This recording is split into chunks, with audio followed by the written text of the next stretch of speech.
Hello student, welcome to ATBSS online classes.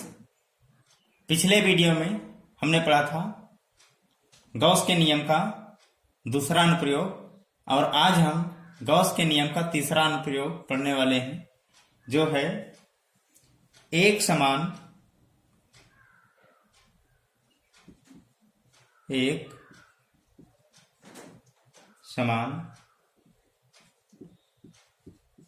रूप से आवेशित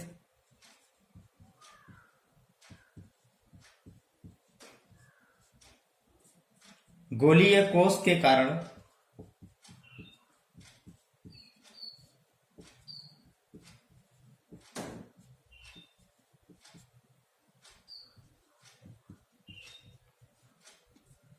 वैद्युत क्षेत्र की तीव्रता।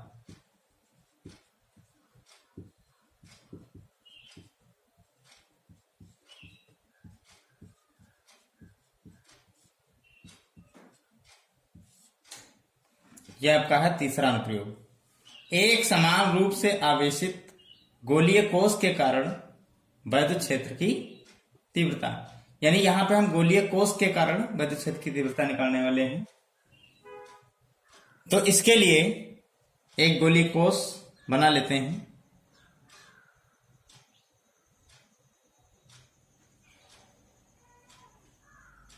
इस टाइप से, और हम मान लेते हैं कि इसकी जो त्रिज्या है वो कैपिटल R है। यहां से यहां तक कैपिटल R है, और एक हम बाहर बिंदु ले लेते हैं P, जिसकी इसके केंद्र से दूरी, केंद्र को O मान लेते हैं, स्मॉल r। और हमें इस गोलीय कोश के बाहर बिंदु P पर वैद्युत क्षेत्र की तीव्रता का मान निकालना। तो इसके लिए हम बिंदु P से गुजरने वाला जो यहां से है, इसी त्रिज्या का एक गोला खींच लेते हैं।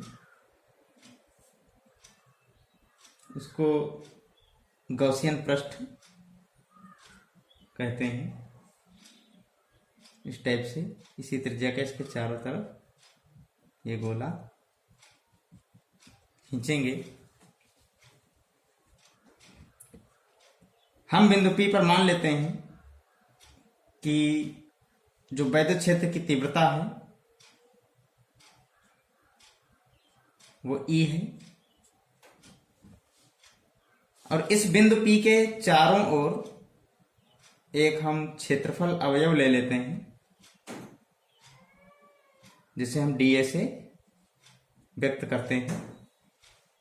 इस अवयव पर वैद्युत क्षेत्र E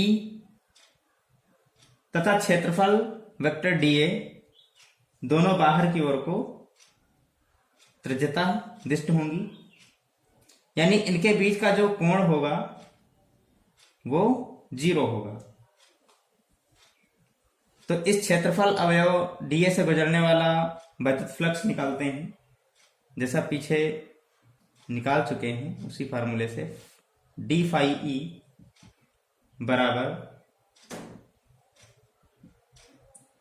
vector E dot vector dA, यानी E dA cos थीटा, और थीटा का मान 0, तो E dA हो जाएगा। यानी इस क्षेत्रफल अवयव से जो गुजरने वाला वैद्युत फ्लक्स का मान आया d फाई E बराबर E dA। अब अगर हम संपूर्ण गॉसियन पृष्ठ से होकर गुजरने वाला वैद्युत फ्लक्स निकालें तो इसका समाकलन हो जाएगा, यानी d फाई E का समाकलन फाई E बराबर हो जाएगा E समाकल dA। अब चूंकि यह एक गोले का पृष्ठ है तो उसका फार्मूला लग जाएगा गोले का पृष्ठ का। उसका फार्मूला होता है 4 पाई और इसकी त्रिज्या आर मानी गई है स्मॉल आर, तो स्मॉल आर स्क्वायर। ये आपका आ गया संपूर्ण गॉसियन पृष्ठ से गुजरने वाला वैद्युत फ्लक्स का मान। परंतु गॉस की प्रमेय से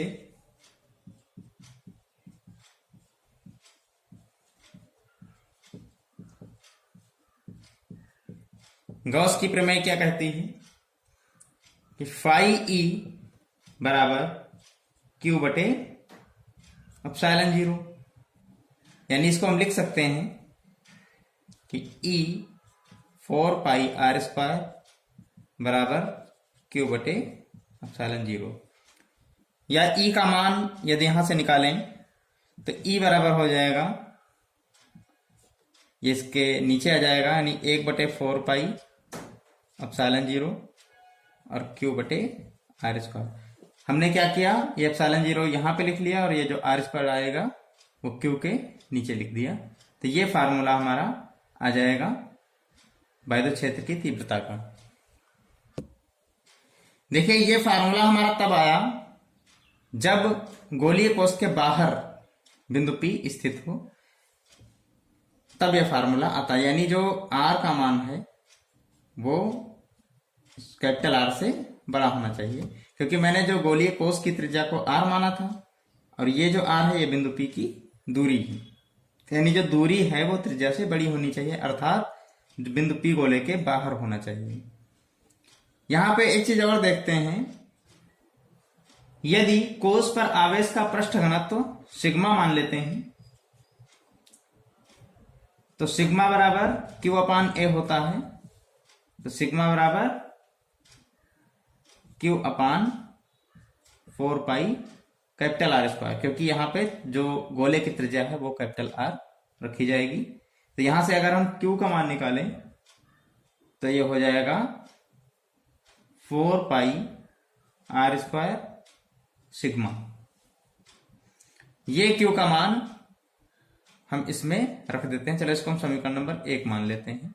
समीकरण नंबर 1 में ये क्यू का मान रख देते हैं, तो E बराबर हो जाएगा 1/4 pi epsilon 0 4 pi r square sigma बटे स्मॉल आर स्क्वायर।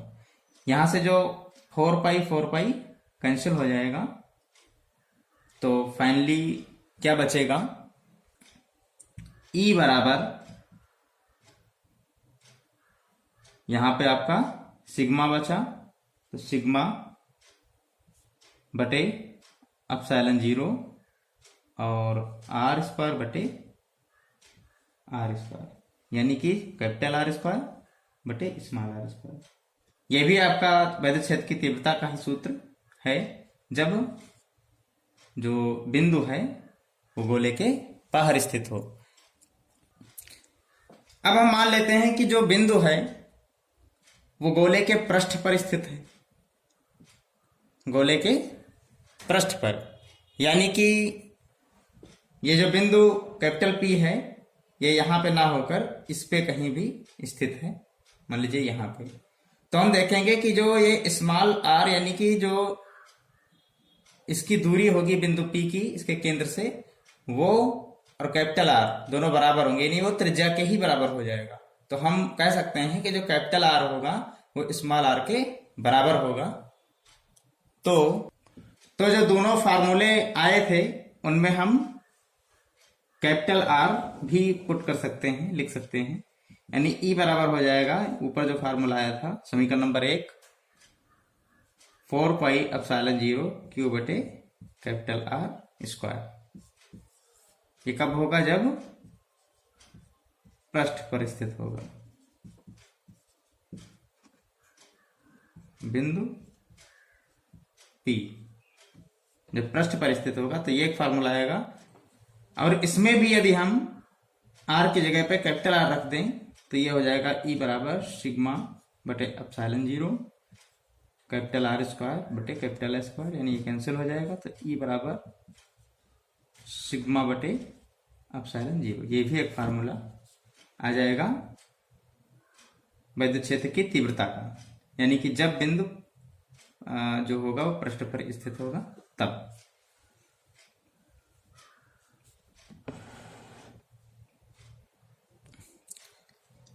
इसके अलावा एक कंडीशन और होती है, जब जो हमारा गोलीय कोष है उसके अंदर बिंदु P अगर हो, यानी जो इस कैपिटल R है वो स्मॉल r से बड़ा हो, यानी स्मॉल r छोटा हो और कैपिटल R बड़ा हो, तो इस कंडीशन में क्या होगा, जो बिंदु P है हमारा वो उस गोलीय कोष के अंदर आ जाएगा।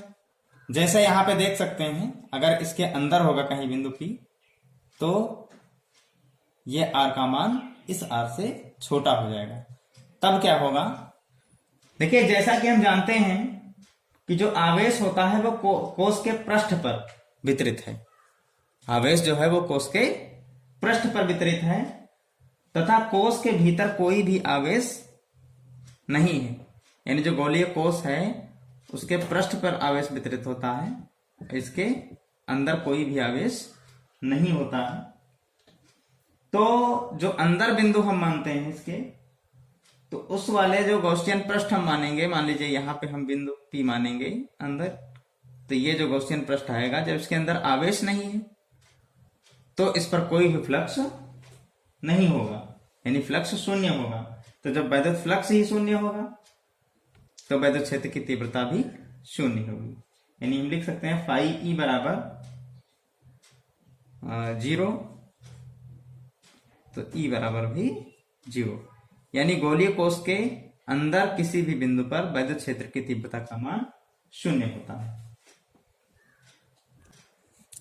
तो इसी के साथ लेसन आपका समाप्त होता है। अब इस लेसन के जो इम्पोर्टेंट न्यूमेरिकल्स हैं वो बताए जाएंगे और एक आप लोगों का टेस्ट भी होगा जो इस लेसन में पढ़ाया गया है, तो वो जल्द ही उसके बारे में एक वीडियो बना करके आपको बताया जाएगा कि आपको टेस्ट किस प्रकार देना है। आज के वीडियो में बस इतना ही। हमें उम्मीद है कि आप लोगों को समझ में आ रहा होगा। यदि कोई भी डाउट है तो प्लीज कमेंट करके बताइए, हम आपके डाउट को क्लियर करेंगे। और वीडियो को लाइक कीजिए, शेयर कीजिए और चैनल को सब्सक्राइब कीजिए। Thank you.